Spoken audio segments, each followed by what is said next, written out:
most of you have, say, iPhones or something like that in your pocket. Take a look at them. For example, they have in them a GPS. Where'd the GPS come from? It was created by the U.S. Navy, the Navistar program. It has microelectronics, software, hardware, almost all created for decades, mostly in the state sector, under often in the U.S. Pentagon funding, here the counterpart. Taxpayers pay for this because they think they're protecting their security. That's what they're told.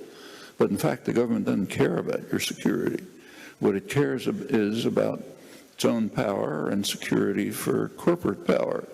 And the way the system works is the taxpayer takes the risks, carries out the investment for decades, literally decades. Finally, something may come out which is profitable, and then the profit goes to the private sector. If we had anything remotely like capitalist systems, we don't, they would adhere to the capitalist principle that if an investor takes risks and invests and waits and takes risky steps, and if something comes out of it, the profit goes back to the investor. That's not the way it works here. The profit goes to people who had nothing to do with it. The risks are taken by you, often through the Pentagon and comparable systems, and if anything comes out, the profits go to Microsoft and Apple. Now, they didn't create it. They take it. It's given to them.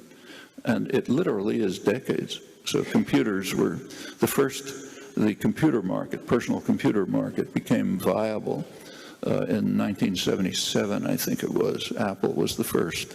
That was about 30 years after the development of computers, almost all in the state sector, like in the building where I work.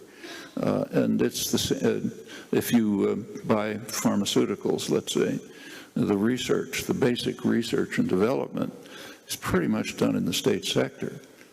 Places like probably the biology lab right here probably gets government funding, grants. And that's all across the board.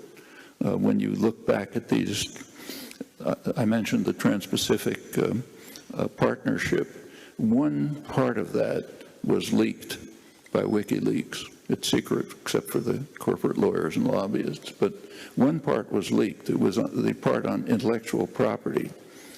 Intellectual property is a polite term, a kind of a euphemism for government instituted monopoly pricing rights. That's what it really means. It means extraordinarily high patent rights, which have never existed in history, for the pharmaceutical corporations and some other corporations. That's to keep the price of drugs up and make profits astronomical. Now there's a pretext. The pharmaceutical corporations say, look, we need that for research and development. Well, that's been investigated. Turns out that probably at least half of the R&D is not done by the pharmaceutical corporations at all.